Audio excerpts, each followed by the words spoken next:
Hello అందరికీ welcome to MK thoughts and talks channel.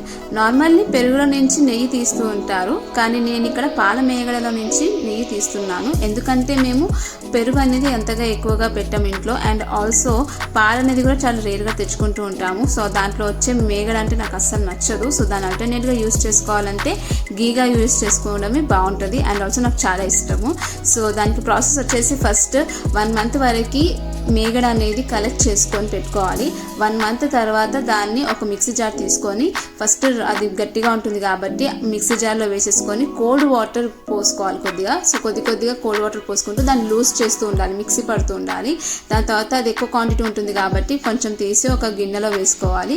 తీసుకొని మిగతా హాఫ్ అనేది మంచిగా బ్లెండ్ అయ్యే వరకు బాగా దాన్ని బ్లెండ్ చేయాల్సి ఉంటుంది, కొద్దిగా వాటర్ అనేది పోసుకుంటూ. దాని తర్వాత దాన్ని పక్కకు తీసేసి మిగతా హాఫ్ కూడా అలానే బ్లెండ్ చేసేయాలి. ఒక గిన్నె తీసుకొని అందులో ఓన్లీ ఐస్ క్యూబ్స్ వరకే వేసుకొని పెట్టుకొని తర్వాత ఆ మిక్సీ పట్టిన క్రీమీ స్ట్రక్చర్ ఏదో వెన్న ఉందో ఆ వెన్నని బాగా మంచిగా స్క్వీజ్ చేయాలి. మరి గట్టిగా కాకుండా బాల్స్ లాగా స్క్వీజ్ చేసి దాంట్లో వేస్తూ ఉండాలి ఐస్ మీద. ఐస్లో వేసినప్పుడు ఏమవుతుందంటే దాని షేప్ అనేది చేంజ్ అవ్వదు, మనకి పట్టుకోవడానికి కూడా ఈజీ అవుతుంటుంది. దాని తర్వాత ఒక ప్యాన్ పెట్టి ఆ ప్యాన్ మీడియం హీట్లోనే ఉండాలి, హై హీట్లో ఉండకూడదు.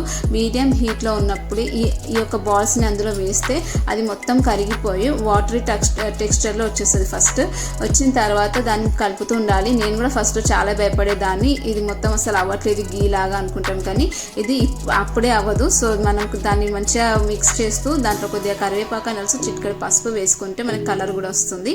సో అలా మంచిగా మిక్స్ చేసుకుంటూ కొంచెం లైట్ బ్రౌన్గా కలర్ వచ్చే వరకు మనం దాన్ని అలా కలుపుతూ ఉండాలి. దాని తర్వాత ఒక గిన్నెలో పోసుకుంటే సేమ్ లైక్ ఒక నూనె లాగా అనిపిస్తుంది, కానీ అది నెయ్యి ఎలా కావాలంటే ఒక 1 day వెయిట్ చేస్తే మనకి ఇలా నెయ్యి లాగా వస్తుంది. సో మీకు ఈ వీడియో కనుక నచ్చినట్లయితే please like, share and subscribe to my channel.